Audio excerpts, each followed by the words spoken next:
Hi, everyone. Good evening. Welcome to the April meeting of CB11's Land Use, Landmarks, and Planning Committee. My name is Jessica Elliott, and I am subbing for the chair of this committee. This meeting is called to order at 6:36 p.m. Tonight, we are joined by Angel Muscane, the staff liaison to our committee.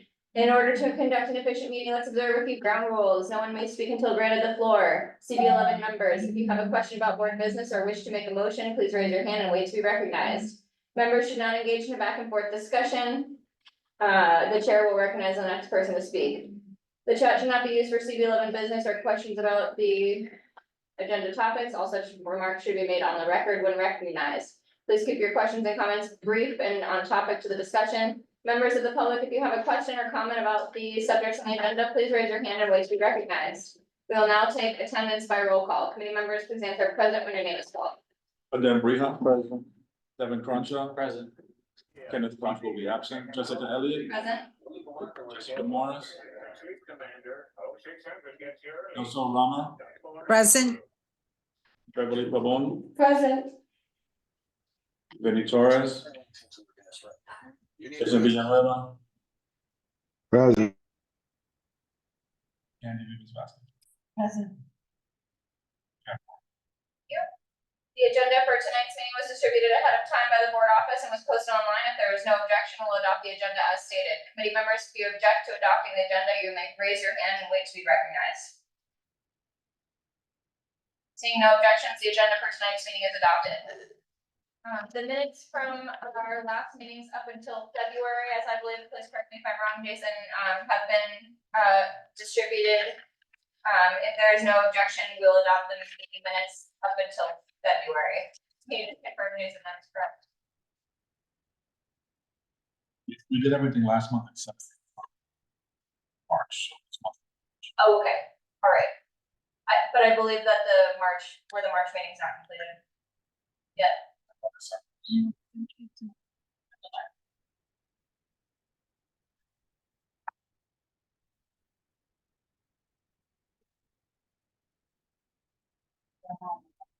don't see them. I think they're also posted on the website, I think. Or in the Airtable on Google Drive. As far as I remember talking to Jason, I think the March meetings, we're just waiting, so we'll get those in as soon as possible.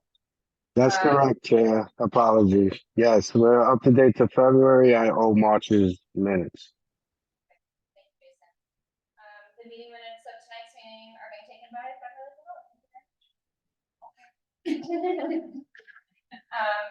we'll move along to our announcements. Are there any announcements today?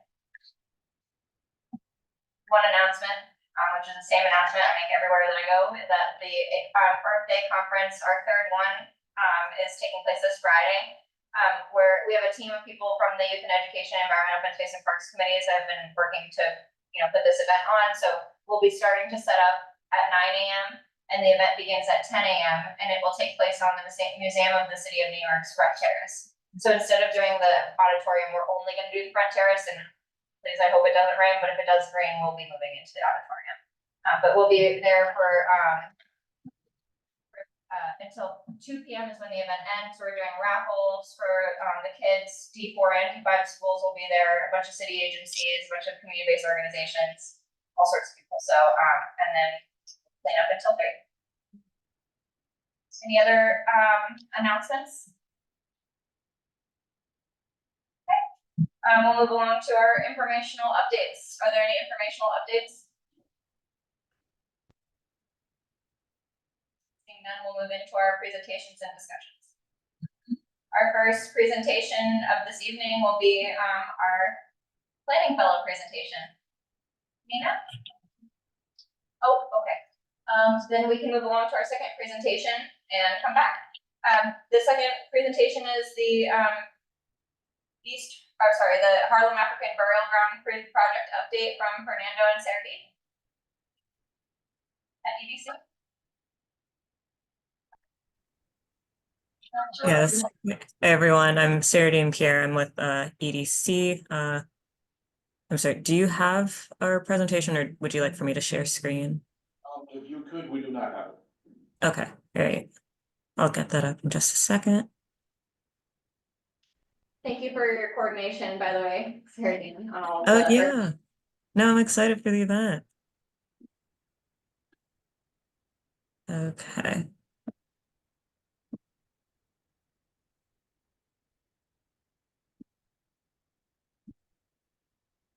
All right. Can everyone see this full screen? Yes. Okay, perfect. Like Jessica mentioned, my name is Sarah Pierre. I'm with EDC, and we'll be talking about the Harlem African Burial Ground project. So I'll just give an overview of the background and history for people who may not be familiar with the project, talk a bit more about the project vision and some of our recent progress in the last year. And then I'll give you all an update about some of our more recent engagement work and the new engagement consultant that we just onboarded. And then I'll close it off with next steps. So just to orient everyone, the project site is in East Harlem. It's off 126th Street between First and Second Avenues. And right now it's a full city block, and right now it's occupied by a decommissioned MTA bus depot.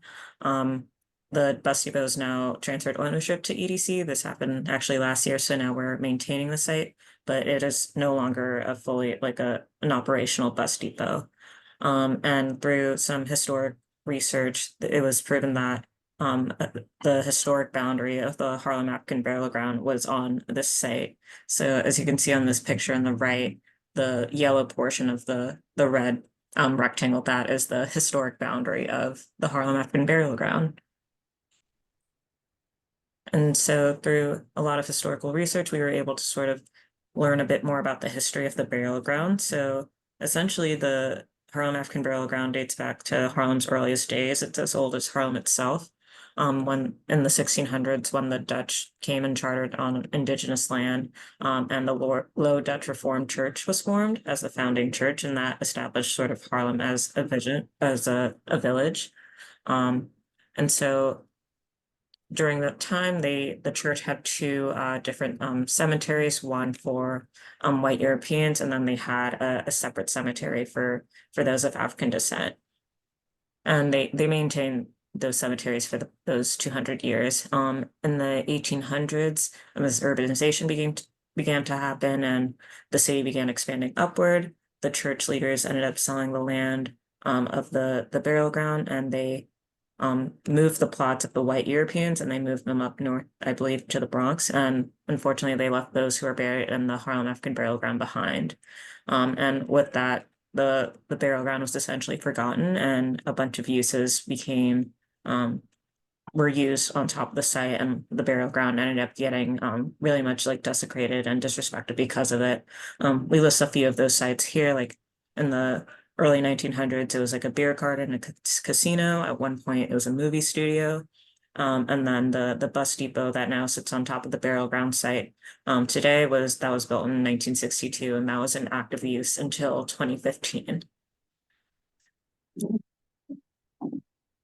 So in 2009, the Harlem African Burial Ground Task Force was founded to advocate for the memorial, and the successor for this group is the Harlem African Burial Ground Initiative. The task force group includes Patricia A. Singletary, who's the former pastor of Elmendorf Reformed Church, and that's considered the descendant church for the burial ground. She did some doctoral research, and her research actually, she discovered the presence of the burial ground, and so she got together some people that she knew, and they formed the task force group to help advocate for this site. And so in 2015, as I mentioned, MTA decommissions the bus depot site, and then they vacate it. And around this time, the task force approached EDC to lead the redevelopment project, and also asked for a first phase archaeological investigation. And so EDC commissioned that work, and through that archaeology work, they actually uncovered about 140 human remains and remain fragments on the site. And those were tested and were actually proven to be of someone from African descent. So that sort of proved the existence of the burial ground at this site.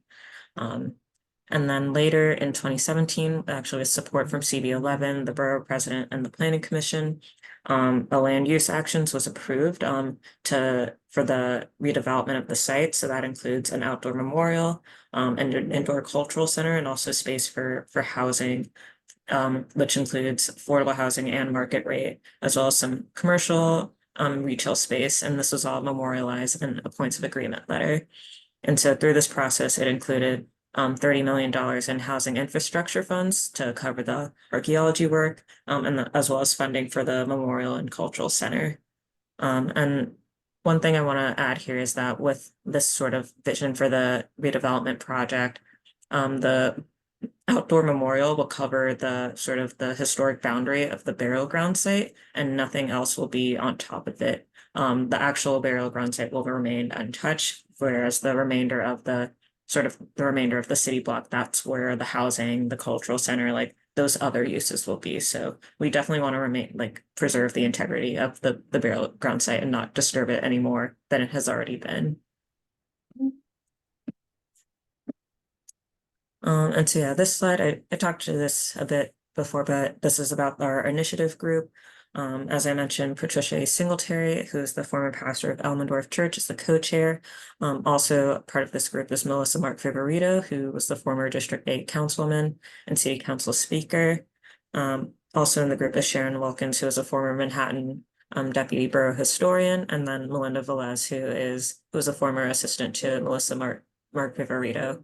So EDC has actually been working with, this initiative group since 2015, since the redevelopment project got started, and they've been involved along the way to help determine the vision for the redevelopment project. They're very much involved in the ULIP process and the writing of the points of agreement. They'll guide the archaeology work and also help us host any sort of community engagement events. So now I'm going to move on to some recent progress that we've had in the last year. So in August, we announced the second phase of the project. Yeah, I remember some of you were there at the Bus Depot site back in August. And we announced this next phase of archaeological work. And this will be to determine the complete distribution of human remains across the site. And we're doing this work because back in 2015, the archaeology team, they dug test trenches on 4 points of the site. They didn't actually uncover the entire Bus Depot site, the whole city block. So this work that's going to happen this year will cover the entire site. And so this work is being managed by Armand, and they subcontracted AKRF. And this is the same team that actually did the work back in 2015. But as part of this new scope, we've included 2 Black bioarchaeologists, and they have special expertise in remains of African descent. And they're going to also help the team to help sort of translate the findings so that the public is able to understand.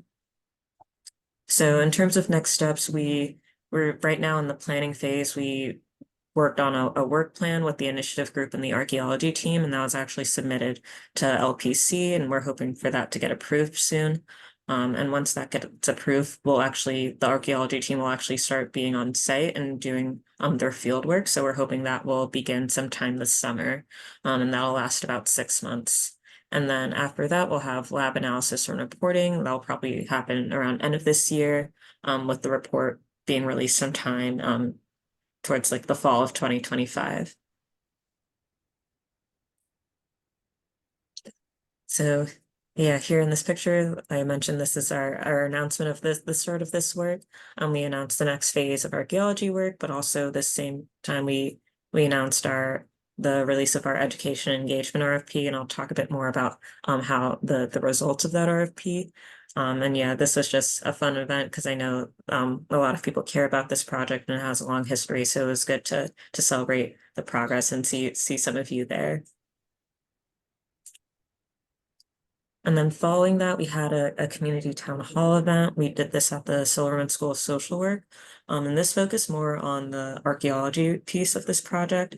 It was open to the public, and it was just meant as a way for the community to meet the archaeology team and talk through sort of the scope of the archaeology work so that people can get a better sense of what the team will be doing on site.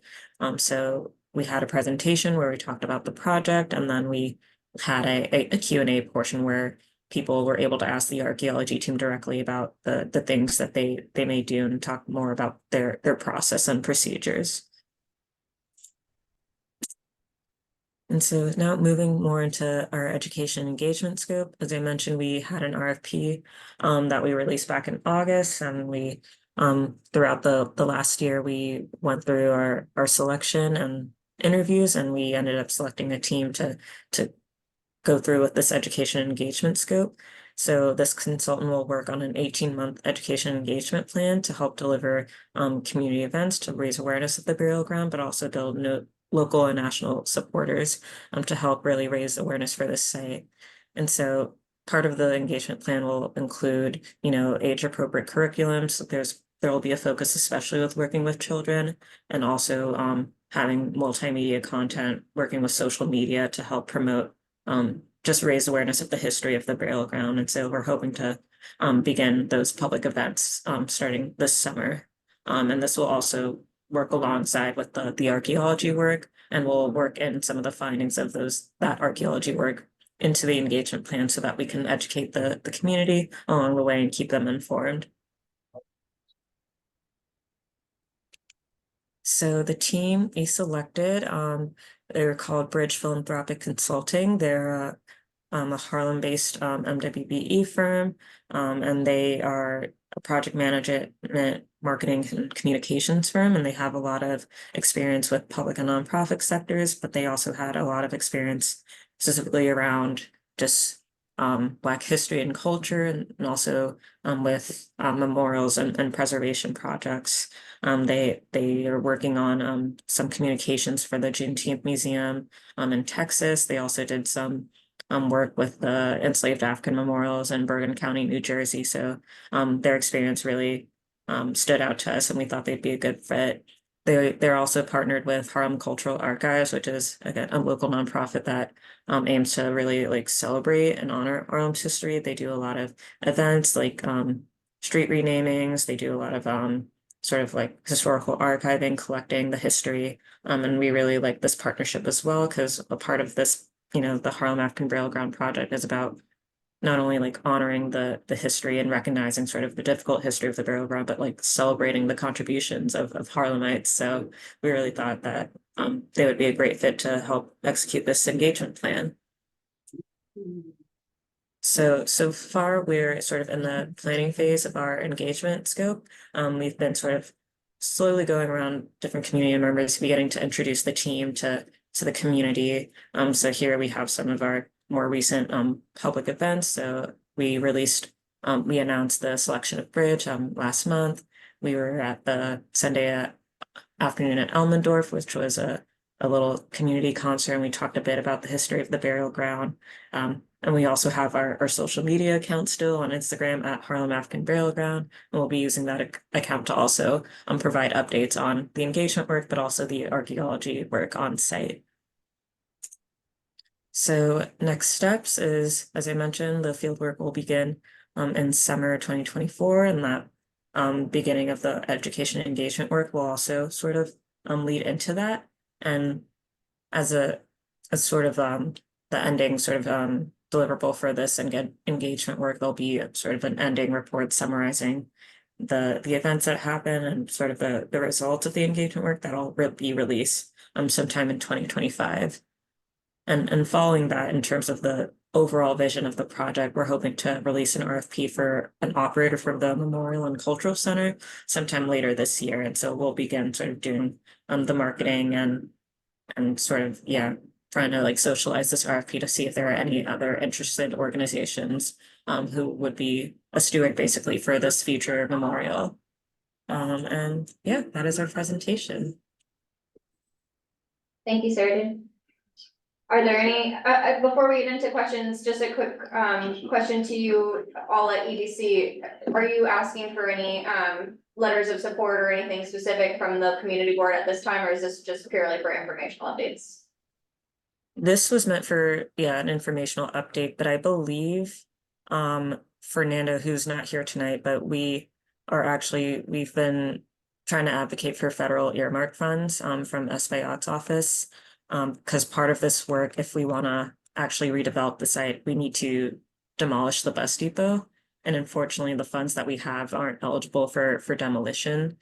So I believe, yeah, Fernando may ask you all to provide a letter of support for funding to demolish the bus depot so that we can actually begin work on the site. But yeah, I think he'll reach out to you via email on that. Okay, and do you know if there's a deadline, for that funding from SBOT's office? That I am not sure. I believe it's probably sometime early next week. I can reach out to Fernando since he manages that, but yeah, I'll get that for you. Okay, yeah, so, I know I just spoke to Fernando about this for another project, but I think we just have to work together with EDC about the community board's processes for these kinds of things, so, we've been sort of. What we typically do is we will have a presentation at a meeting like this, and then we will give the next month over to the community board to do our due diligence to ensure, like, is there someone that we haven't invited to this table, or do we need to do an additional outreach or some, fact checking or anything like that, so that we're not forced to make decisions on the fly, same night. So it allows us the ability to, ponder the, the various, things that could come out of a decision that we're making, and then vote on that at our next committee meeting, which would then be ratified at full board. So there's just sort of this like length of time that's, required to get any sort of formal letters from the community board. So it's not very easy for us to just issue a letter for something that's due the next week. So, I've talked to Fernando about this a little bit, but, we would love to support you and love to help give, you the tools that you need to be successful. We just need to be able to follow our process to get there. Okay. So we'd be No, happy to yeah. vote on that at the next meeting for this committee, in May, right? Yeah, May. And then we would ratify that, based on our decision at the May full board meeting, and then we would be able to issue a letter. Okay. Wait, sorry, I only heard part of that. So we would present again at the full No. board meeting and so no presentation is Yeah, needed. no additional presentations are needed, only the time for us to do our work. Okay, got it. Hey, So- thank you. Yeah, because I wasn't sure. I didn't know about that. No worries, yeah, and it's, I think a lot of people, we talk about this with a lot of different organizations, so it's not, just CDCs, but, we just don't like to be forced into making decisions, on the fly, but, we will be happy to explore a letter of support should it be needed, based on Fernando's outreach, and we can provide that, as early as, next month's meetings. Cycle, okay, are there any questions for EDC? Angel? So you said that on the site, marked in yellow on the map, like the historical site for the historical burial ground, that there will be nothing there. So what is the, can you explain like what the vision is for that particular footprint? Would it be like just like a grassy area? Will there be some sort of memorial in that area? Yeah, we're picturing the memorial being in that area, so we're not sure what the memorial will look like yet. We'll have to do an RFP for that and look for a designer, but yes, there'll be, a memorial like honoring the site. But what I meant by that is that there's not gonna be like a physical structure or any buildings on top of that site. But yeah, we're picturing, a public design process. This would be open to the public for people to visit the memorial. But yeah, the point I was making is just like, we're not trying to like just build housing on top of this burial ground site. Right. So some sort of memorial and then like an area of contemplation surrounding it or something like that. Yeah, exactly. Thank you. Beverly? Yes, thank you, for the presentation. My question is to follow up with what Angel asked. If you're gonna be doing another, field, work in order to find out if there's any further, remains in other places, would you also be considering to have that area or those areas, no buildings or anything, built on top of them? Or what other options would y'all have? I think that's something we would talk about with the community. Right now, we're focusing on the historic boundary of the burial ground, And because of just the history of the site and like how things were moved around, I didn't mention it here, but actually like during the 1800s, a lot of the soil of the burial ground was unfortunately used to like fill in the Harlem River. And so it's been really much like displaced. So it's hard to say if there is like a site plan or like specific areas of the site that we couldn't, develop on. But based off of the ULURP and the points of agreement letter, we're gonna honor the historic boundary of the site as since that's, what we have record of. But if the community feels differently and that's something that we hear during our engagement work, that could change. Thank you. Thank you, Beverly. Jessica? Thanks.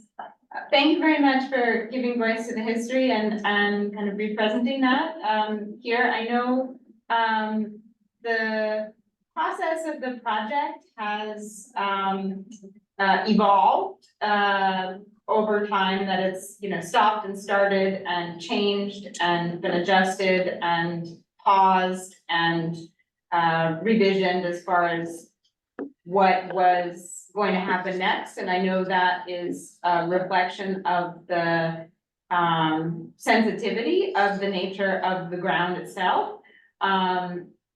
Now, where you're at now is contracting an engagement consultant. It seems that the complicated, challenging, sensitive, delicate part of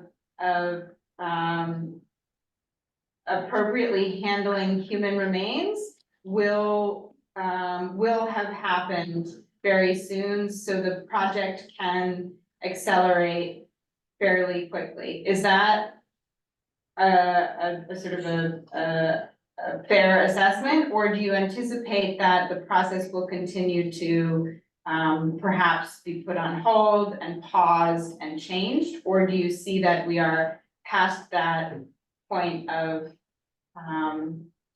stops and starts and reassessment of what needs to happen next? I know it was a strategy thing from EDC's perspective. It was a technical thing with regard to the remains.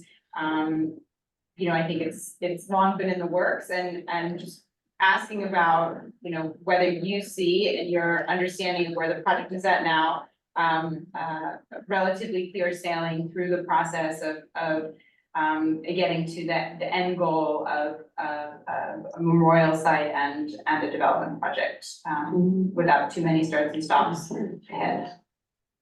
Yeah, at least with the engagement work, so that'll be for the next year and a half. So that's more about just raising awareness and also getting feedback in terms of what people may want to see for the memorial and the cultural center. So we don't really see any sort of delays with that work. The archaeology work, which will be happening around the same time, that will be something will be a bit more visible to the public, and like there is a work plan that sort of outlines, what will we do if we do find human remains, like will we have, a ceremony to honor those remains, like where they will be stored. That is all outlined in the work plan that we're hoping will get approved from the Landmarks Preservation Commission, and that will be public. And I think with this project, like it has had a lot of stops and starts, and like with archaeology, we're obviously hoping that things will be able to progress forward, but we want to make sure this is done right, and so it may take time, and we're not trying to like rush to make sure that this development gets built. We want to make sure we, examine the site carefully to make sure that there's nothing else there, which is why we're doing this archaeology work in the first place. We don't want to just like build something on top of the site without actually knowing, what else is down there. Because for us, this is something, this is important. We want to make sure we're doing it right. So obviously what we hope there aren't any hiccups, but if there are, we are definitely prioritizing, what the community wants, and also prioritizing respect and honor of the site before getting into the actual development piece. I don't know if that answers your question, but I hope it gets to that point. It does, yeah, just to clarify, I appreciate the sensitivity. The question is more about the relationship of the cultural partner and the development itself. I know there was some repositioning relative to kind of how that would be RFP'd. What the process would be has that settled? Is it clear, what that kind of anchor is going to be in the process or is it still a little bit unclear how that's going to quote work? Yeah, we're still figuring out how exactly that'll work, but the idea is that we will release an RFP for a cultural operator probably sometime later this year, like towards like the fall or winter of this year. And we want to hopefully find an operator who will be all right with maybe sitting tight for a bit because the actual cultural center probably won't be built until like the later 2020s. But our idea is that we want the developer to know who the operator is and who they'll know who they're designing for. And so we're making sure we like sequence that appropriately. So yeah. So yeah, essentially like we're prioritizing making sure we have the right operator before moving towards development and actual construction of the site. Thank you. Those were great questions and answered some of my own questions. I just have one more question that you may not have the answer to. Which is when do you anticipate the RFP for the development to come online? Yeah, that's still in question, but that'll likely happen probably sometime, yeah, like again, like later 2020s, probably in the next like 2 or 3 years, so a bit further out. Okay, great. So just the cultural operator comes first and then the. Right. Because I would, Are they related? yeah, I would imagine, and you can correct us if we're wrong, that the cultural center development is included in the larger development RFP that would be forthcoming in a couple of years. Yes. That makes sense. All right, any other questions? All right. Thank you, Sarah Jane, for your presentation, and thank you for your patience with our process as a community No board. problem. We're seeing this move forward. Yeah, and I'll see you Friday. Excited for the event. Thank you. All right, we will move along to our next presentation, which will be from our planning fellow, Nina. So, before Nina gets started, I'll do my usual spiel from my planning role. But give me a second while I get. Of course. Okay, so, ever since I've been working here probably before, we've had the good fortune of participating in a community planning fellows program, operated out of the Fund for the City of New York. We've had many fantastic fellows come through the program. Like Candy, probably the only one that remembers, Lucian Reynolds was here with us years ago. And our fellows this year, include Nina, yeah, thanks. Okay, I got close. Who was tasked with doing a housing assessment, and we also have another fellow that's working with the Human Services Committee, doing a social service assessment. So Nina's been with us in the office for the last few months, doing really, really great work, has presented to myself and to George a couple of times. Has worked with a number of our partners in the community, including Christopher over at Ascendant. So I just wanted to set that up and hand it over to Nina. I'll be assisting Nina with the slides and with taking questions. Okay, thank you guys for all the work you do for the land use committee. So like Angel said, my name is Nina Farahanchi. I'm a current graduate student at Columbia studying urban planning, and my emphasis in school has really been all things affordable housing, development, policy, and finance.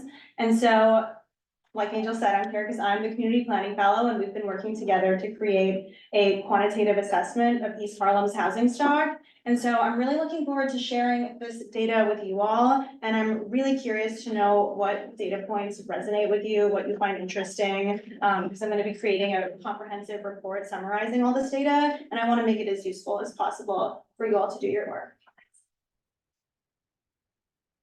So I'm just gonna kind of ground us in a problem statement, introduce my project, and then we'll share some findings and next steps.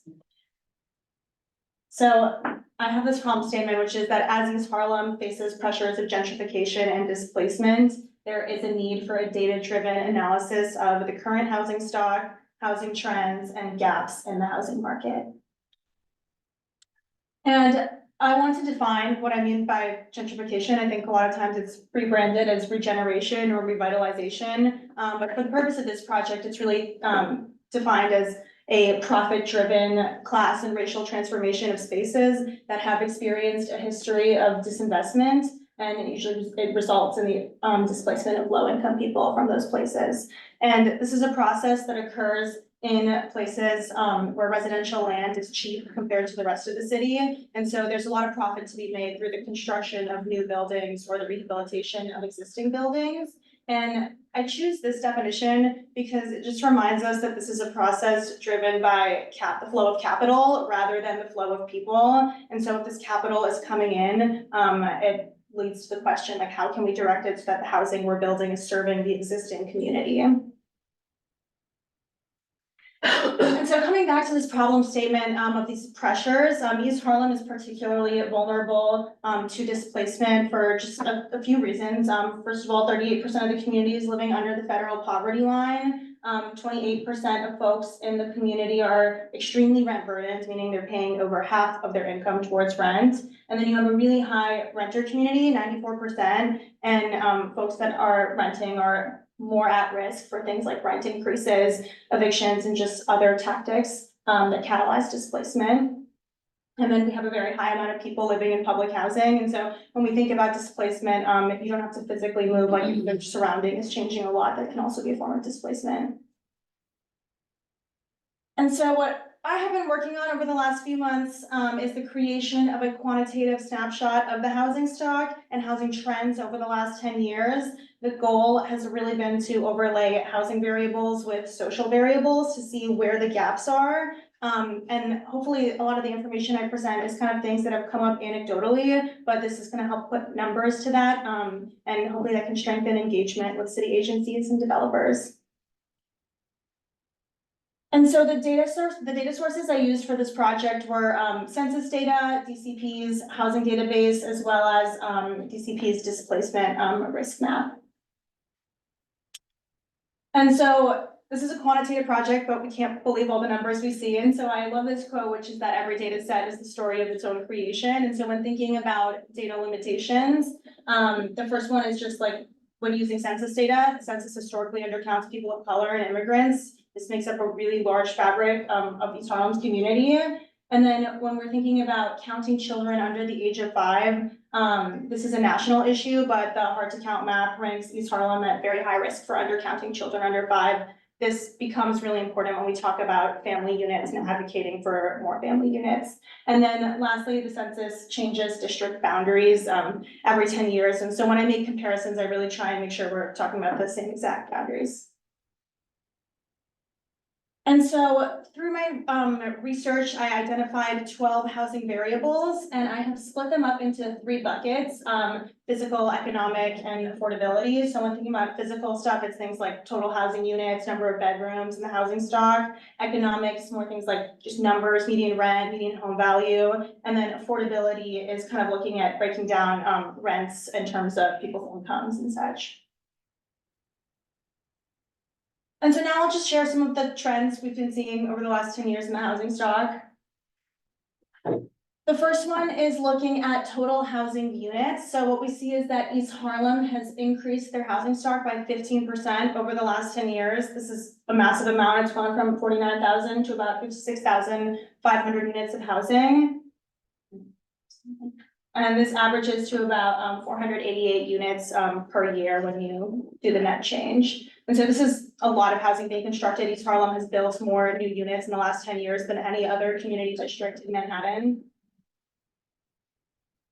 When we look at housing tenure, like I mentioned earlier, we see this 94% renter, 6% home ownership rate. And these numbers have kind of fluctuated 1 or 2% in the last 10 years, but they always kind of come back to this equilibrium. And so while East Harlem has been producing all of this housing, the ratio of home ownership to rentership has kind of been maintained, meaning that there are home ownership opportunities being created.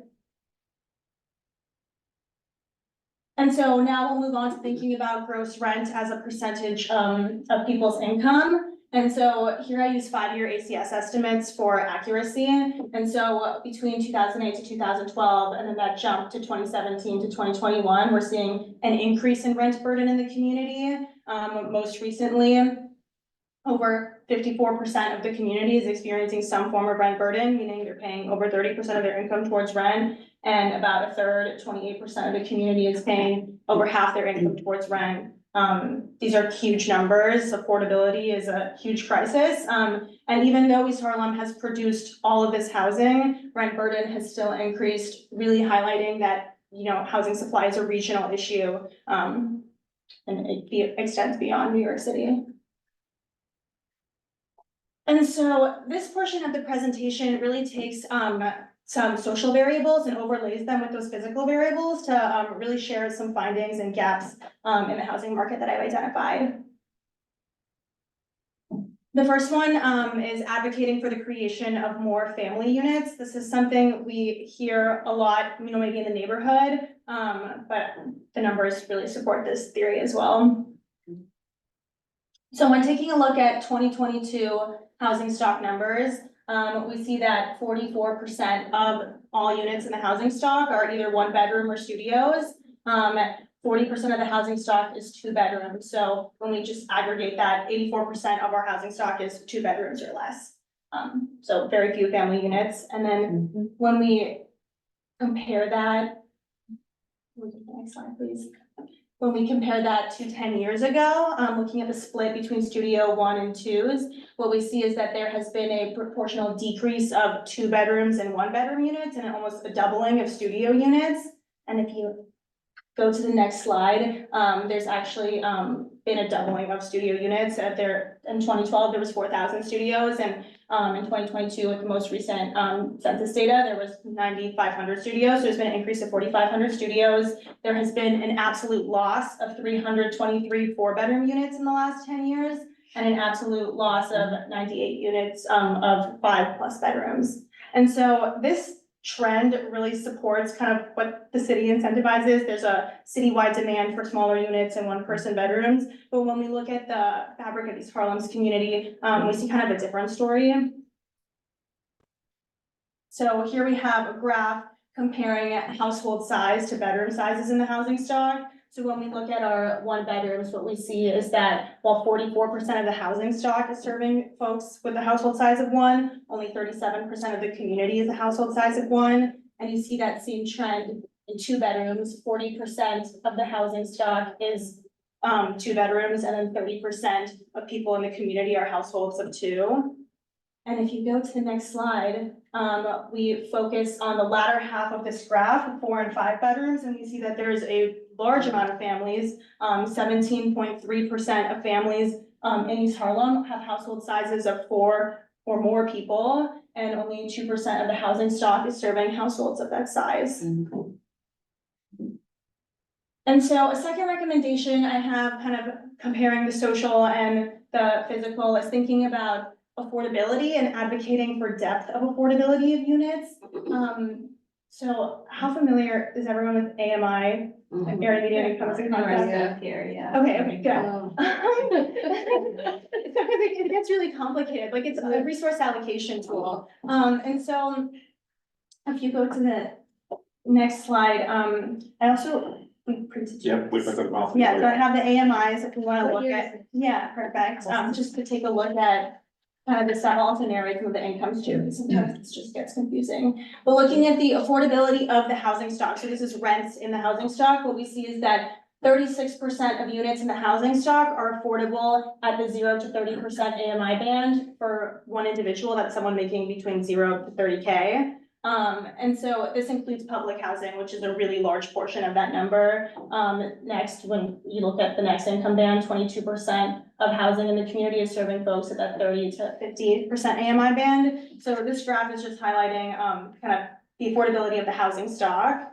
And then the next graph is showcasing household incomes. And so what we see is that 44% of residents in East Harlem and households in East Harlem are making incomes between that 0 to 30% AMI band. And then you have kind of a slightly even split between the rest of the income bands.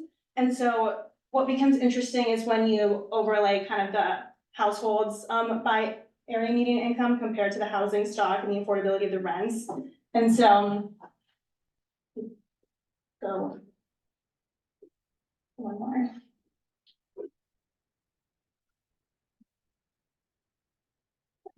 So like, when we look at, for instance, the 0 to 30% AMI band, you see that 44% of people are making that income level, but only 36% of the housing stock is serving that income level. And at the 30 to 50% AMI band, you kind of have the opposite story, where 22% of the housing stock is serving people making that income, and 13% of people are making that income. And so the trend continues, and I think these are proportions. I have absolute numbers too, which I can include in the report, but the point is just to show that there's kind of this mismatch. And so especially when units are going on Housing Connect or the Affordable Housing Lottery, when people don't fit into that AMI band, then the housing that's being built isn't serving the folks in the community. And so taking kind of that affordability information into hand, this graphic showcases looking from 2014 to 2013 of all the government subsidized affordable housing built in East Harlem. The majority of units were built at this 50 to 80% AMI band. And what we saw in the last graph is that the need is really at that 0 to 30% AMI band. And when it comes to preservation, we see that there's been a lot of preservation done in East Harlem, once again, more than any other community district in Manhattan. The majority of units preserved, 4,100, are in this 30 to 50% AMI band. So really good work is being done to preserve like affordable housing in the community. And so this takes me to my last recommendation for this presentation, which is really emphasizing the importance of preserving public housing in the community. When we look at the numbers, 25% of the population lives in public housing in this community. And when we break it down, just demographically, you have 35% of Black people in the community live in public housing, 27% of the Latinx population, 23% of the Asian population. And so about 15,000 folks, or 15,000 units and 30,000 folks. And this is the housing that is serving people with that 0 to 30% AMI band, and hundreds of units are being lost, just disrepair, disinvestment, dilapidation. And so really emphasizing that is critical. And so I would love to know kind of your feedback, what you found interesting, if there's anything you want me to dig into further, and then I'll be creating this report and sharing it with you all. Thank you so much.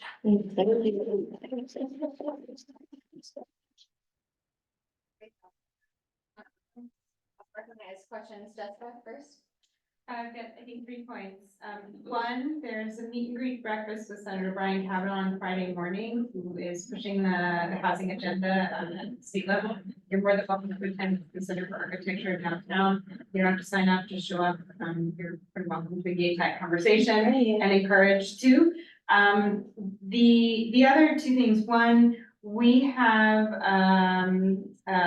some incredible number of warehouse units here. We don't know how many and what size they are.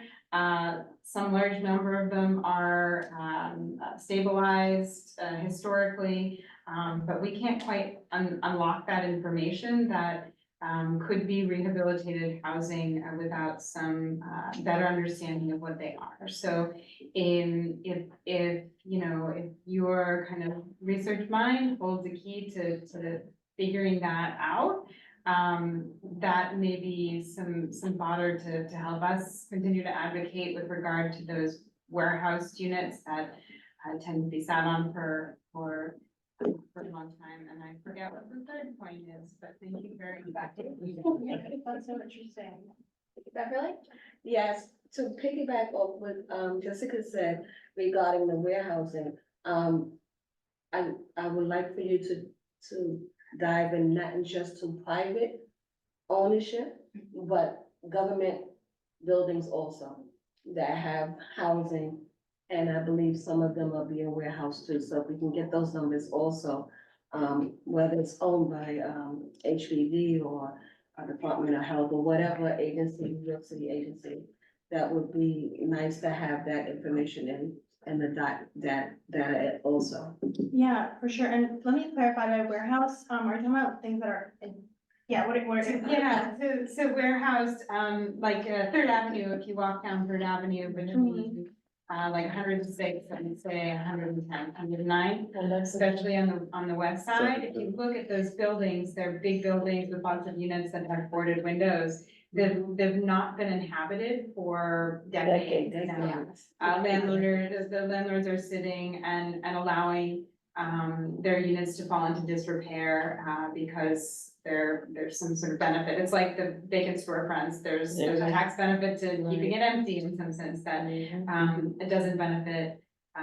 So that's what we mean by we're talking about warehouse. residential vacancies, correct? Yes, Okay. they usually come with a ground floor retail use of something that is completely So they can unnecessary. collect the to our taxes. Okay, Yeah. Like checks Yeah. cashed or, you know, like a Boost Mobile or something like that. yeah, that's I mean, great to other know, people because there's definitely vacancy data out there, for sure. It's something, there's, if you Google it, there's been a couple of articles about it fairly recently. And, it's something that HPD is aware of. But there's no recourse to action because it's privately owned property, so we can't make them do anything yet.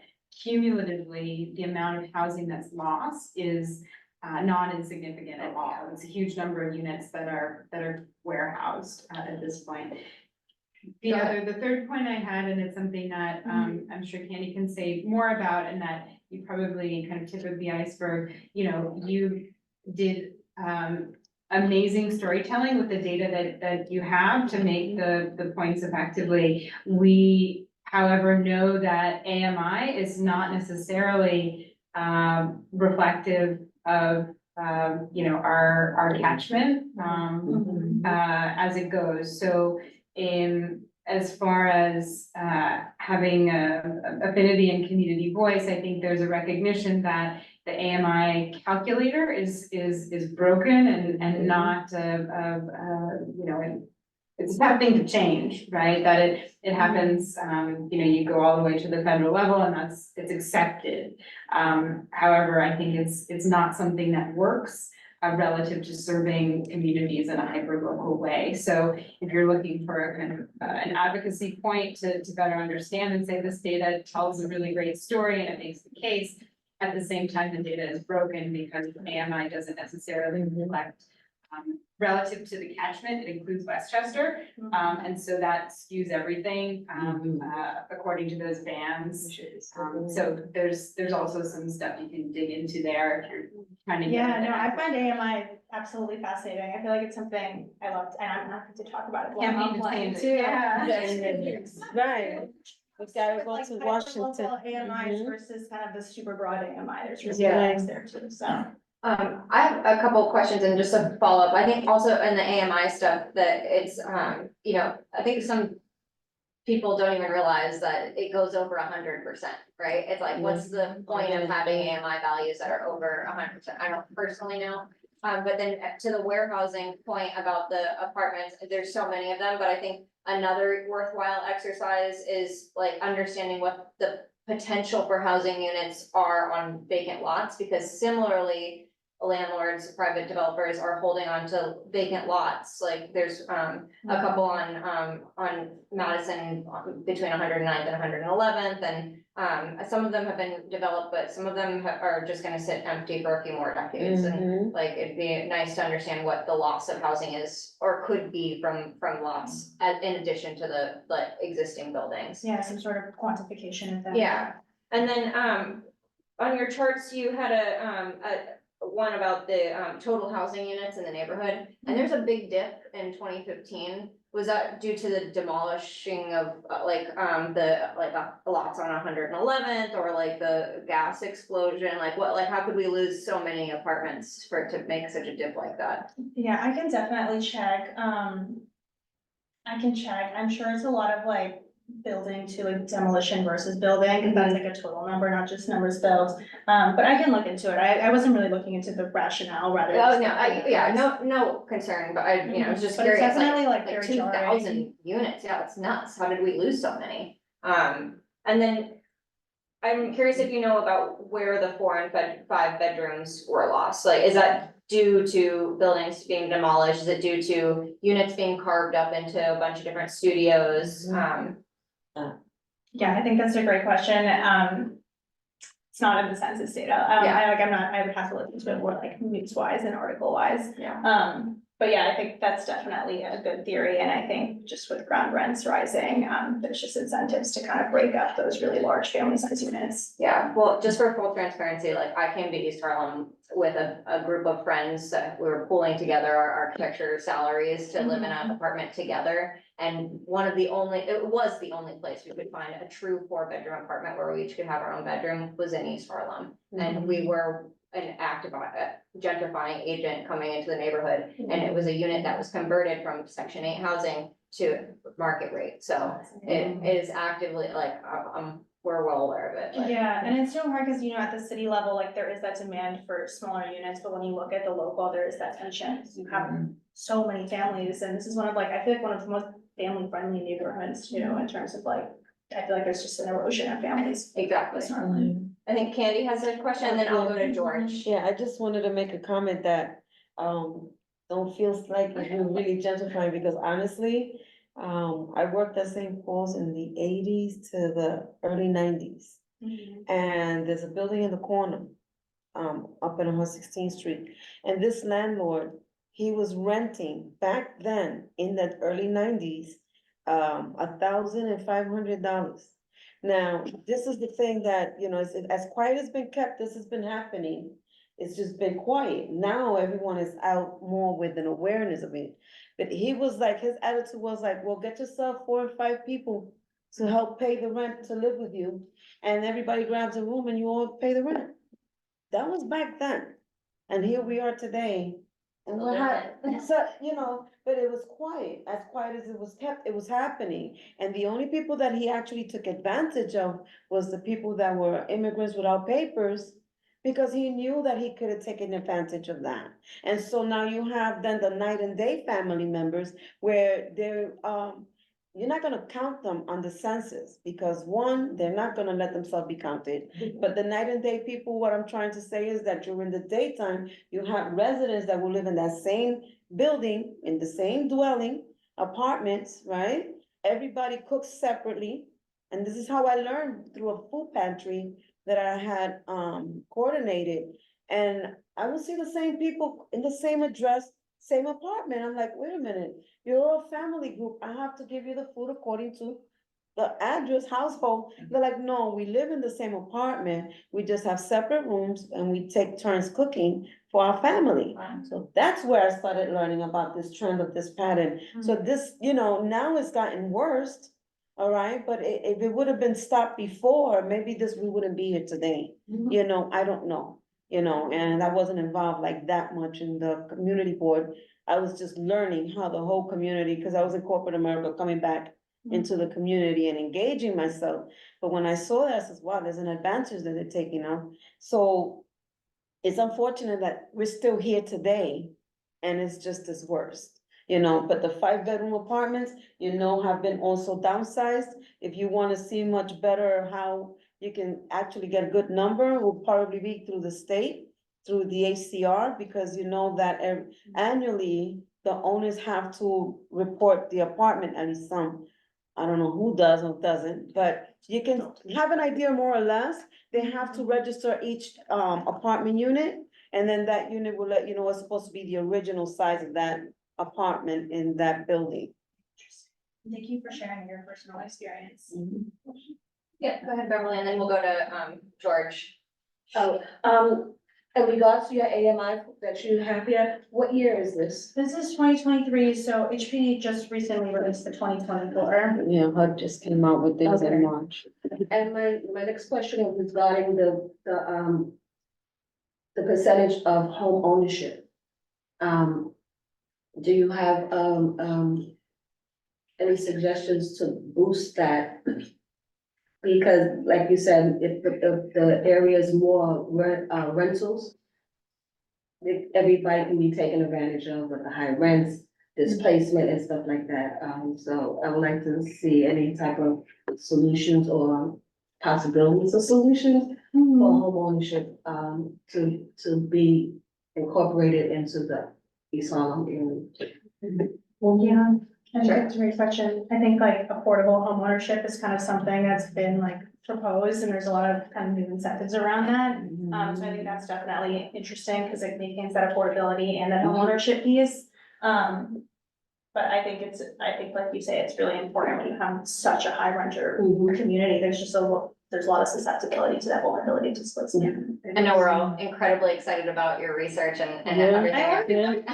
I know, we're gonna let Candy ask one more Yeah, question this- and then this we're is gonna it. go to After the George. show. Did you also check in on 80/20s? We don't have that anymore, but there are some buildings in our neighborhood that were supposedly having the 20% for the residents of East Harlem. I don't know if they're still picking that up or not, or as people move on, you know, how that wait list, and if they lifted up those units that were supposed to be allocated at the 20%, for the residents, if that's still happening, I'm not sure. Like such as building as the Normandy, you know, the building further down the block from it, so. Yeah, I'm not sure either, but Mhm. my email is on the next slide. If anyone wants to set up time, I'm definitely happy to meet with you and And talk. to I'm also housing. happy to share the raw data with anyone as well, because there's a lot in there that I didn't include. I just kind of isolated those 12 No, areas. thank you. Was there, so just in the data, was there a differentiation between, units that were, subsidized, stabilized, and market rate? Because I think all of those conditions are felt differently as far as what the stability is and the vulnerability. Yeah, and then we gotta move it along to George and any thoughts. Yeah, were they? Do you have, So the market rate, and they just kind of classified it as affordable, which I'm assuming, is just government subsidized affordable housing. Not stabilized. I'm assuming not, but I'll look into the metadata for sure. okay. Thank you. And then we have one more question online from George, our land use consultant. Sorry, Anina. I love George. Yeah, we all love George. Well, thank you, Nina. That was great. That was great. But let me summarize let me repeat something I think I heard. You can confirm it. So you're saying that the community district gained a net increase of about 5,000 or 5,000 plus units in the period you studied, but 4,000 plus of those units were studios. Is that right? Yes, I'm trying to think, so that 488 was net change. So that was including demolish. All right, so there was like just a massive increase in studios, right? Massive doubling, Yes. more than doubling. Yeah, so more than doubling of studios. And actually this checks out completely with the, when we look at new buildings and their programs, they're bumping into the size of the minimum size allowed by zoning. Meaning like we're getting, buildings with, 200 units because they're small units, right? They're a bunch of studios and they're as small as zoning can that permits right now. However, one of the things that is directly related to one of your recommendations, which is more family-sized units, is directly contrary to one of the things you're going to be hearing very soon about zoning for housing opportunity, because zoning for housing opportunity is going to remove the limitation on small units. And so you could have essentially buildings with all very, very small units in them. And so it's, we're going to be hearing about zoning changes that is going to work contrary to the idea of larger units. I'm just throwing that out there as something that, there's been a lot of change, but the demand in this community is for studio apartments, which may not be where the need is. And it's something for you all to think about as these policy changes move forward. Absolutely, it's that tension between citywide needs and neighborhood needs, and, you know, these units are subsidized per unit, not per square foot. And so just thinking about the incentives we're using and what the outcomes are of those incentives. All right, thank you, George, thank you, Nina.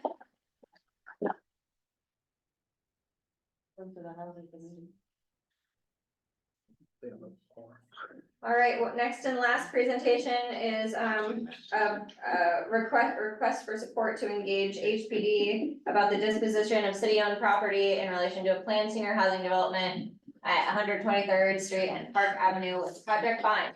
Before we get started, if you could just confirm for us what if anything is being asked of the community board at this time. Greetings, so it's Mark Jennings. Just the letter of support at this time is what we are seeking as we move through the project. Okay, and I'm not sure if you were on the call when we spoke a little bit about our process earlier. Is it okay for us to follow our process and provide a letter of support at the end of May? Yes, Okay. we're familiar with the process and are okay with it. Yeah. Thank you for being aware. Thank you, David and Mark. Welcome to the committee meeting, and feel free to jump in. So I'm not able to share, so I don't know if You are now. oh, I am now. There it is.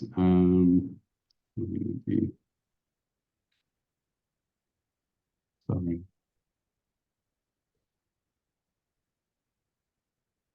Let me get this in.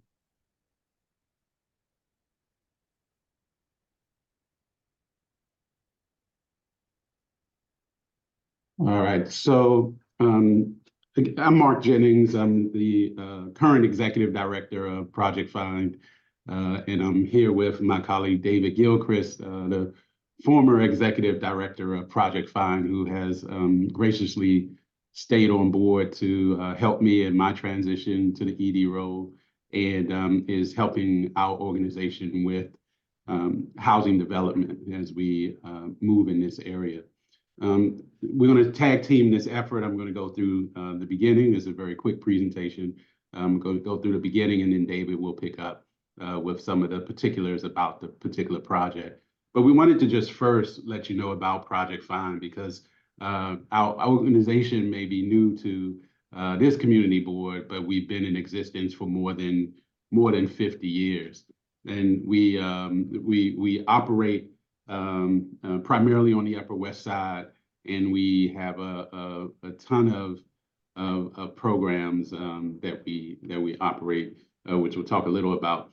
Just some of our services. We just kind of put together a few slides to just give you a little tasting of some of the things that we do. We're innovative and culturally relevant. So we work with a number of organizations based on the communities where our projects are held. And so we really get a lot of feedback from community boards or neighborhood associations about the work that we do inside of the buildings, but also the integration of individuals who move into our projects into the spaces where we are. We connect with a lot of organizations. You see Columbia University, we have students that come in, they're doing moving club. We connect with sort of established organizations, and want to back up to say that our primary focus is older adults. And so that's what really makes us unique as an organization, is that that's our mission. And so that's the basis for what we do for any sort of decision-making process that's out there. Again, we've been around for 50 years. We connect with the community partners. We connect with government partners. Partnership is the name of what we do. We don't see ourselves as the entity that knows everything and knows it all. We're connected with many organizations. We're working with Town Hall Theater. We're working with Times Square Alliance. We actually have a doctor's office in one of our buildings run by NYU Langone.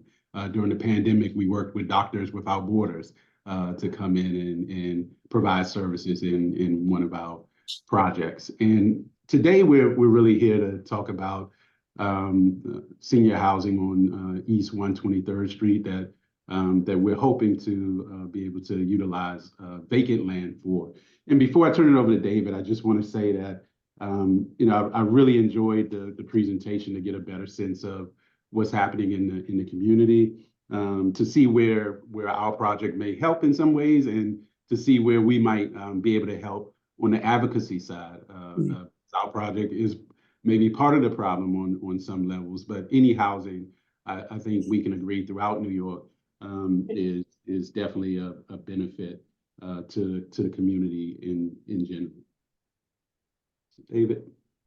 Yeah, hi, everybody. I want to echo what Mark said. I thought Nina's presentation was really quite interesting. I happen to be an East Harlem resident myself. I've lived here since 1999. I worked at Hope Community in the early 90s for 5 years developing affordable housing and senior housing as well. And I worked at Project Vine for 20 years, overseeing its 600 units of affordable housing for older adults across a spectrum of older adult populations, integrated with services, connected to centers that we ran, funded by the Department for the Aging. And, we are very, very interested in expanding our housing portfolio. And we're introduced to a possibility on 123rd Street, which the interesting thing here is that we're going to take 2 vacant lots that are privately owned, purchase them, combine them. This is our goal, combine them with an adjacent public lot to turn it into affordable housing for older adults under the SARA program. This is taking private lots that would have been developed for market rate uses and turning it into affordable housing. So that's really what we're trying to do. And one of the unique things that we bring to the table is that we have sold air rights through our projects in the Upper West Side that enable us to have a war chest to purchase vacant land. So that's sort of so we come to the table with our own resources, trying to take 2 privately owned lots, combine it with the city-owned lot, 102 East 123rd Street, to create a 98-unit project funded through the SARA program. The lot is located in the East Harlem Special Zoning Corridor, so it's allowed a zoning bonus of basically a zoning level of R10. So we can build up to about 68,000 square feet, which will cover 15 floors, include 9,000 square feet of program and public space. And it's really, it includes a roof garden. It'll have amenities. It'll be developed, meeting all of the green standards that are in effect. Our architect is CTA, that we've worked with on other projects, and they are highly experienced in this area. The studio units will all be meet air standards and will be around 340 square feet. So they're full size studio apartments. If you get to the next slide, Mark. So this is a typical floor. It's all studios. The ground floor is going to be it's a community space, and we have yet to determine that use. The second floor is a half floor is program space, which we will use for our in-place service programs, and then it rises 15 stories, and that'll all contain studios and one bedroom unit for the superintendent. We are working. Our project team is, as I mentioned earlier, is CTA Architects. We're having financial modeling through Alembic. Our legal team is from Hershen, Singer, and Epstein. And our own board is extremely experienced in the field of affordable housing development. And, is, sort of really there and behind us to try to develop this project. It's a $70 million project overall. And it's going to be funded, as I said earlier, the core funding is going to come from SARA, which comes with project-based section 8. We're going to, actually SARA, Mark, the commercial mortgage is 17 million. SARA is going to be $12 million. Reso A is $1 million. The air rights proceeds, which is our funds, is $6 million. We'll combine it with tax credits for about $23 million. And then there's deferred developer fees and other sources to fill the gap. But those are the primary sources. And so, we're very actively engaged with HPD through the SARA program, the new construction. We're also linked to the inclusionary housing program and Manhattan planning at HPD, which is all these parties are sort of connected to making this project a reality. And we're moving it towards the discretionary action site acquisition committee, which is sort of the green light that we need to get in order to execute a purchase and sale agreement for those two privately owned lots. And so we come to the committee hoping to get your support so that we can move forward. And really, as I say, these lots have been vacant for 30 years, at least, doing nothing. And now with the passage of the 421A equivalent in Albany, the possibilities of it being purchased and used for market rate purposes are elevated. And we want to take those and make it affordable for low-income seniors across the city. Great. Thank you so much, Mark and David, for your great presentation. I'll open it up to questions. We'll start with Jessica and Candy. Thank you very much. Your architects are a certified B Corp, which is really wonderful to hear and to see some of the great work that they've done. High quality design for projects in East Harlem is something we like to see happening more and more. My concern and sort of challenge to you as you're putting this project together and intending to do the best possible good you can as the type of developers that you are going to be, there's a number of other projects that are coming online in that vicinity. And I was tempted to get out my map and start to identify your neighbors, essentially, if you are to move forward with this project in this location and site. And I think that's something to be aware of, especially relative to ground floor active uses and DCP's principles of good urban design that they've since revised. I know that's kind of cart before the horse here with what you're trying to achieve tonight by asking for a letter of support, but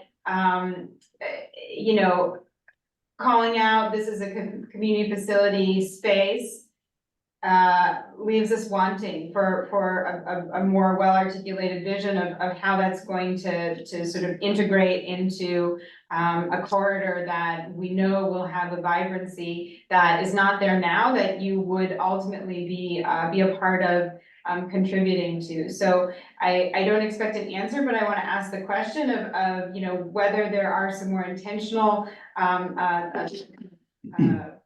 directions to go in relative to your active ground floor uses. And then I'll also just throw the challenge out there that memory gardens right? And design for aging in a way that is progressive in supporting the unique needs of the older population, not just from a point of accessing healthcare in a way that's efficient, kind of nearby and accessible, but also the sort of the place where they come to call home and what their sort of movement characteristics are in that hyper-local sense is something that we would care about in having a kind of a presence within that vicinity. So those are questions without answers, but I wanted to ask them. And if those are things that you think about between when we would respond with a letter of support, perhaps if that's how we move, then I would love to hear more about. And if there are other project precedents that you have been a part of that address those kinds of things, such as active ground floor uses and high quality design, we'd love to hear about them. Perfect, thank you, Jessica. Any responses to that, or should I go on to the next question? Yeah, I mean, I think we definitely can talk a little bit about that. I mean, our models typically host older adult centers with vibrant activities inside of our housing as community space. And so we've thought about that. We've had some conversations with the Veterans Affairs about sort of needs around veterans and organizations that might need to find a home that are losing homes in this particular area. And so we don't, but we also don't want to oversaturate. We have to get a better sense of who's in the community. What we've talked about is giving a new home to older adult centers or other entities that are in the area that may be providing vibrant services or much needed services in the community. So, you know, and I think we're really open to community ideas and support. So not just sort of saying we have the answer, here's what it is, but this is real for us in terms of trying to understand what the community needs. Other projects, our Park 79 project that we worked with Fairstead, which opened recently, a couple of years ago, across from the museum, is an example of that, where we engaged the Community Board 7, where we worked with the neighborhood block associations, even at that level, to kind of get a sense of what are some of the needs and to be able to provide that. We have our folks as a part of the neighborhood block association and coming out to the coffee hours and just being a part of the community is what we're looking for. And I think lastly, and I think David may chime in too, is in terms of the accoutrements of the building and the apartments, we want, again, this is our mission. And so we're not just doing, you know, happen to be doing a building just because the funding's there or other things, is what we do. And so we want to make sure in that building, there's walk-in showers. In that building, there's, you know, some of our buildings, we have the strobe lights instead of, we have pull stations and we make sure elevators are up to code so that they can fit in stretchers or other things, so that the lifeblood of the building sort of situates around individuals as they age in place. Great, thank you so much. Yeah, and then Adem. I think he wanted to say Okay, yeah, if something. we could, everybody, if we could keep our questions and our responses brief, that would be helpful. Thank you. Go ahead, I think David. he wanted to say something. Yep, go ahead, David, and then we'll move to Oh, Candy and then I just Adem. wanted to say the exciting part about this opportunity is this is the first building that would create from scratch, design it specifically for the older adults. We've done, all of our buildings are over 100 years old, and we're never built with older people in mind. And we've been spending tons of money to adapt them for that very purpose. And this is very exciting. I'd love to hear more about, and just for a reference for the time frame is we're scheduled, you know, we have an agreement to buy the property in October, at which point we're going to be working on raising the money through SARA, tax credits and all of that stuff. And we're not really talking about, there's a lot of time for us to figure out what to use that community space for. And we'd love to sort of make it work for everybody. Great, we'd love to help work with you on that, and help assist however we can. Candy? Hi, Thank you for that presentation. So my question is, I have a few, but I'm just gonna break it down. You, showed, you said you're gonna use Sarah, right, for the seniors. And you're gonna have low income tax credit funds as well, right? And you're also gonna have, I missed out on the other funds that you're gonna use. A commercial mortgage, a commercial mortgage. Commercial mortgage, you're not gonna have any subsidies besides just the low income tax credit and the SARA. My concern is because we have a lot of seniors, as you know, are on a fixed income. And based on low income tax credits right now and the rents and the AMI, that's, I don't know if you heard our presentation earlier, but you know, a lot of seniors are making $10,000 a year. How are you going to accommodate them into your new project that you have in mind to build? And is it gonna be wheelchair accessible? That it's accessible for the tenants, you know, and the room size, what's gonna be the whole entire unit size of the apartments? Because if it's only gonna be 300 square feet, honestly, you're not gonna fit a wheelchair in there, not even remotely. So I just wanna know how you're gonna accommodate towards the senior. If this is with seniors in mind, you have to understand they're aging in place. Yeah. So I just wanna know how, if you have that already. I did see your schematics really quickly on the apartments, but it doesn't, I didn't see the square size footage of those. Yeah, it's about 340 square feet for each of the studios, and it will be able to I mean, you will be able to, they will be wheelchair accessible. We will work with what the SARA, you know, income band guidelines are. The lowest they go is 30%.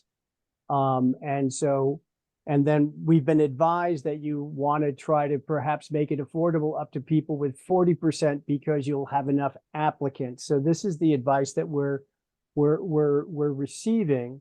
But our goal is to go at the lowest end of the lowest end that SARA permits. Yeah, And that's 40%. just the nature of the program. I did see Candy in their drawings. I also have to follow ADA rules at work, and I see their turning circles and their door clearances for maneuvering in a wheelchair, so I can see that. 300 square feet for a studio. I know, it's tight, and I have my own question about that, but I'll go to Adem. One was answered already, the other one, I don't know if it was shared, what is the address of the lots? 120, it was 102-106. Okay. East on 23rd. Thank you, Becky. Thank you. All right, and then I just have, oh, go As ahead. part of your due diligence, I do want to say, you know, those are retrofit. We would welcome you up to our project at Park 79 for a tour, which does have some smaller rooms that you are still able to see, you know, what we can do with something in that framework. Great. One quick question, are the two lots that you're purchasing, are the owners willing to sell them? And who are the owners?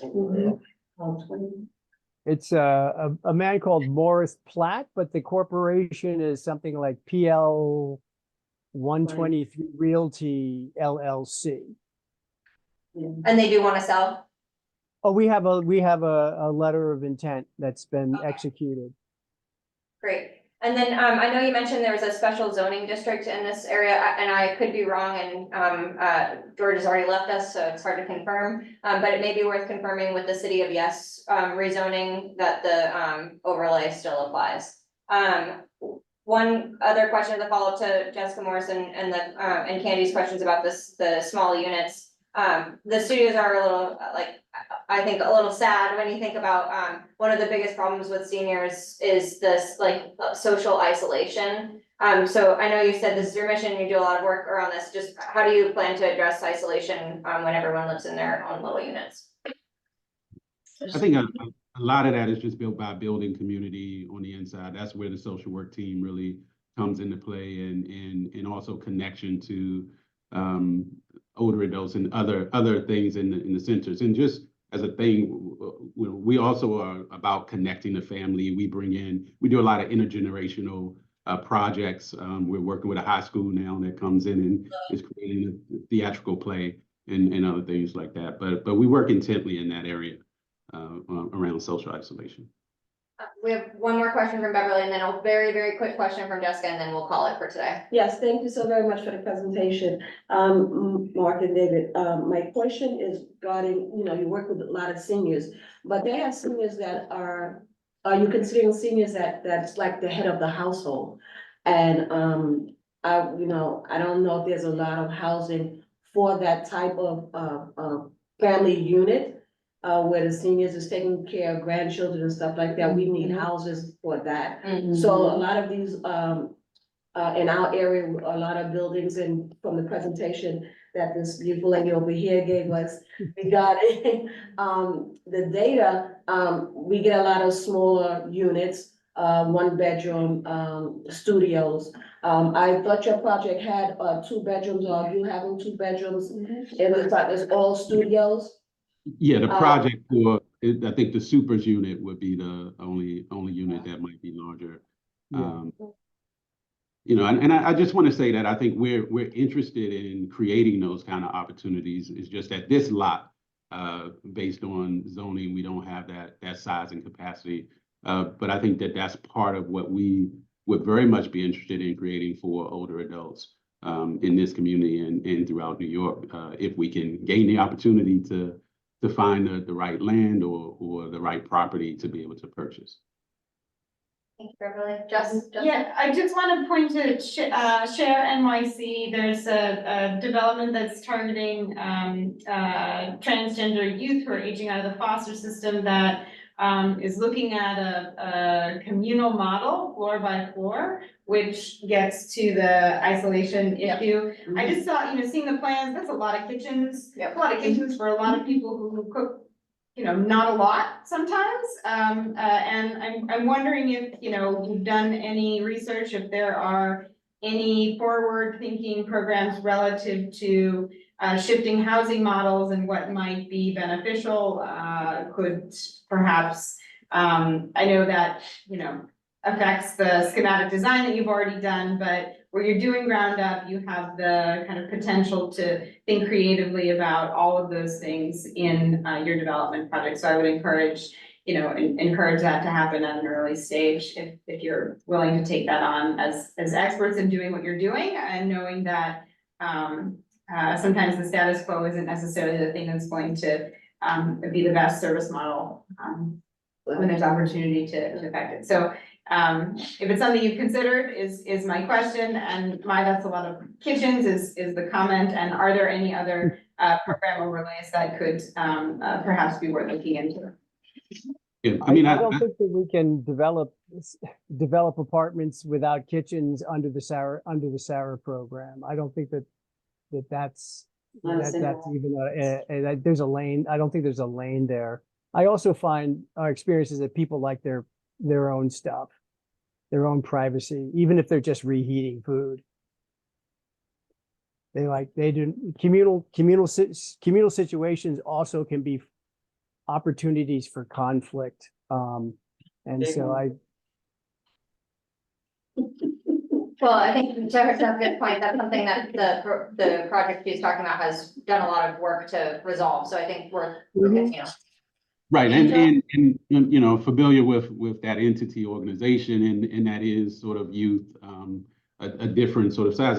We do find that people are very interested in having their own, and sometimes even at an older age, this is getting my own place for the very first to be on in my own, and that's really important to most people that get their keys in our projects. Thank you, Angel, and then we'll move along. Yeah, thanks. Just 2 things, a reminder to the committee that all the Project Find folks have provided the land use questionnaire response, and it's on the land use application database on our website, as well as this presentation. And then for the more recent members, that since the last time we did one of these kinds of letters, like I think only Candy left, what they're requesting is very unique. It's not all the time that we get these. It's a letter of support to engage APD in a conversation. So this is very early on. This is pre-engaging in a land use application thing. That comes later. Just wanted to point that out because I know we don't typically do that, so it might sound weird to your ears.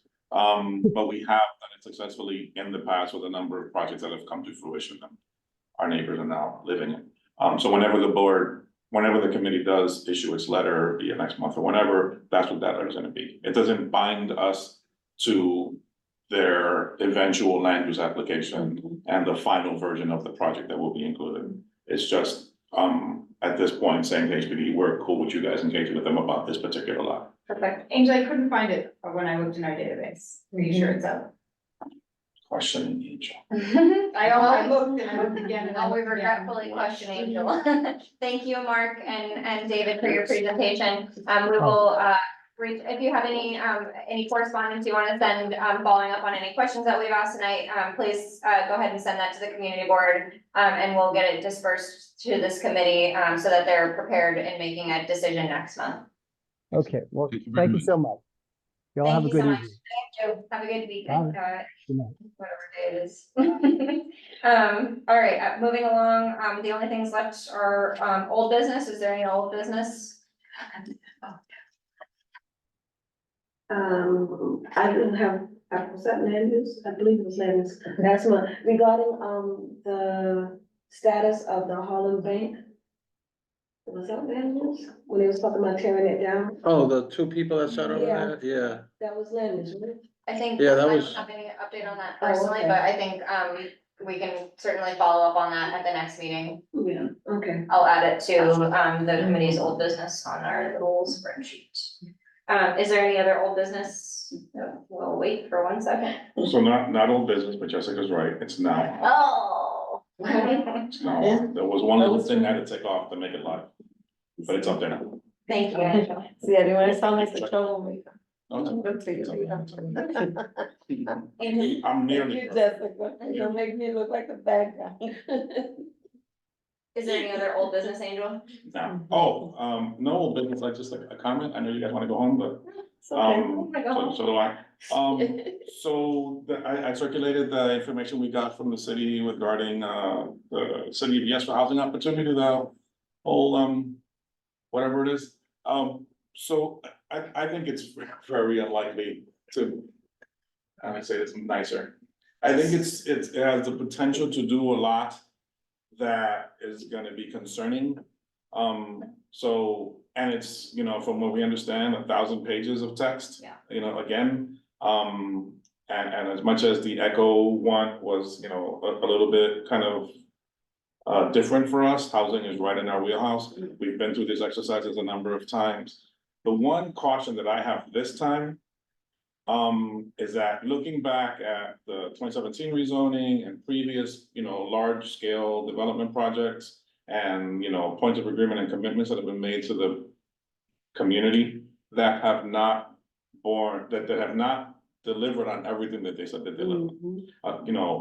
Yes, we've gotten a ton and that, we have to acknowledge, but also a number of really important things have not been done at all. And through no fault of the community or the board, right? It's just the city not moving them for whatever their reasons are. So it's just something I think to keep in mind as we enter into another phase of, a big package promising up to do, a ton of good. And, I'm always wanting to be optimistic, but also have to be realistic that with those promises are probably gonna come a bunch of other promises. So like, look, here's this cute little thing we're gonna give you. So that you focus on the little red ball versus the nonsense that they're gonna do. Like all along Park Avenue, I think it was Jessica that alluded to it. There's a couple of, a couple of development sites that have not moved, and those are like, since I've been here, it's a long time, right? And why? We don't know, because they don't say. So to wait for yet another rezoning, with, more impacts, and then come with another set of promises that they're not necessarily delivering on without obstacles, right? Like the claim that we'll get is like, oh, the economic, factors aren't, what, if, over 15 years, like, you've gone through several cycles of, like, there was times when you were flush and you didn't do it. To then point to like, oh, right now we're in a dip, so we can't do it, nonsense. They could do it if they want to. Case in point is 125th Street, where that's a massive project that is still mostly empty, and that commitment was made in 2008. Yeah. right? Like I wasn't even thinking of studying to be able to qualify for this job at that point. Not to mention now the 126th Street Bus Depot project, right? Which is another thing that they kind of pushed through, got a commitment on, got a land use application, land use approval for, without us knowing what the actual project is. Like, we just have the general parameters, like there's no commitments on anything. And that's a lot of land and a lot of, you know, potential that's presented to the community as opportunity. But let's be frank, that project's gonna take a hell of a lot longer to come through. Like, 'cause who the hell wants to live over there? Until there's something in between transportation and that site, right? And transportation's on Lexington, and all those spots are just massive spots. It's just empty from whenever ago. So just like, I just wanted to kind of mention that we're gonna be hearing from DCP next month, the first intro presentation on, not intro presentation, our first presentation on housing opportunity, which they're gonna certify later this month. So it's gonna go pretty hard and fast.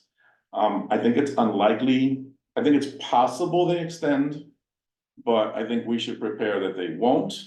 And be ready to comment within the 60s and then 60 days, and if they do extend, then great.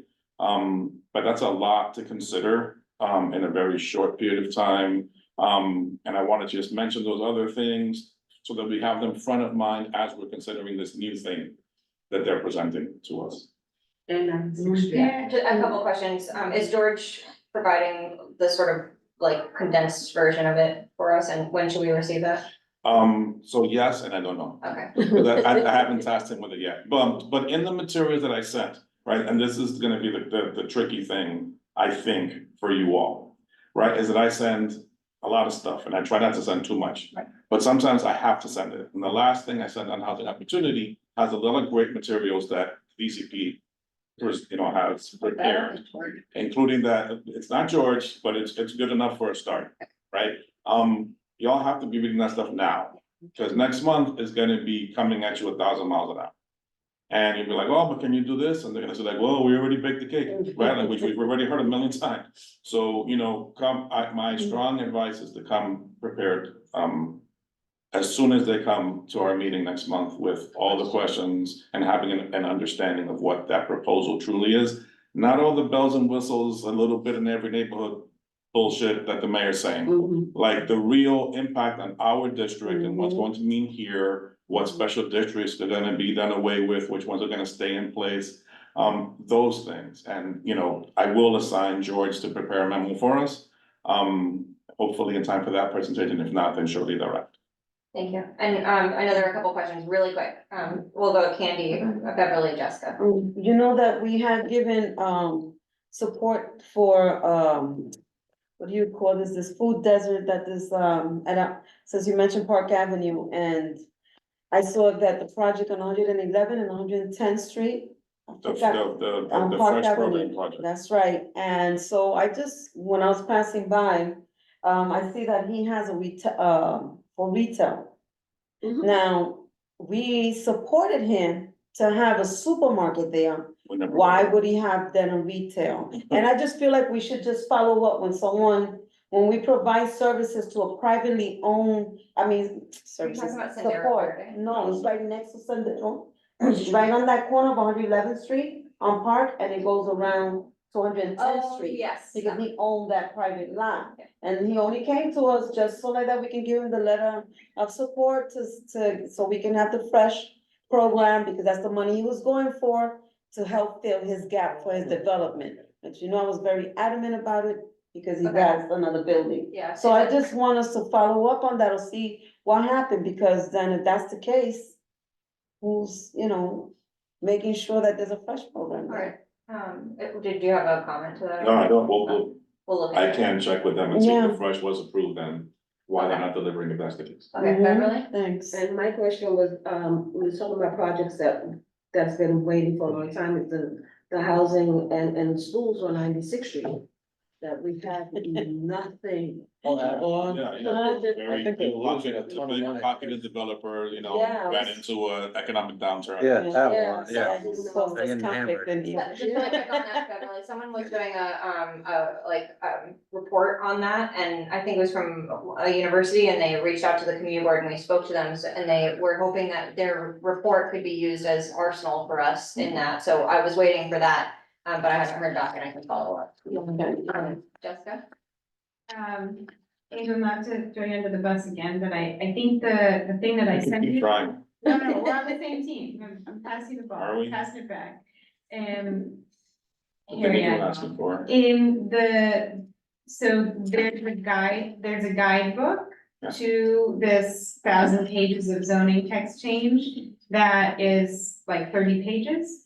And it turns out that, the first two chunks of the changes don't actually even apply to us. It's the outer boroughs. And so to break it down and get it to a point where it's digestible, I don't know that it was included, Angel, in your resources, but I found it super helpful to kind of just in a matter of under 7 minutes, being able to understand what is City of Yes housing opportunity. And the biggest components the components that apply to us are the proposals for medium and high density districts, which is like all of Manhattan and downtown Brooklyn.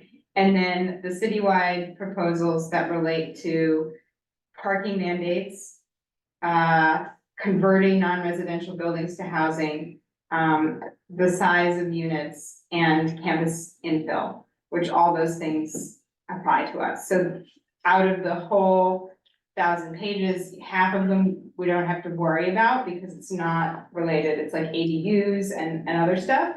But the things that do relate, these things really do matter relative to what Angel just brought up with our promise pipeline and the things that they want to change that definitely overlap with our promise pipeline. Maybe positively, like we may get better promises, but unless we know what those are, and Angel, you're suggesting, my question is, are you suggesting that this process would be a good time to bring all of those promises up and vocalize them in our conversations about zoning text changes and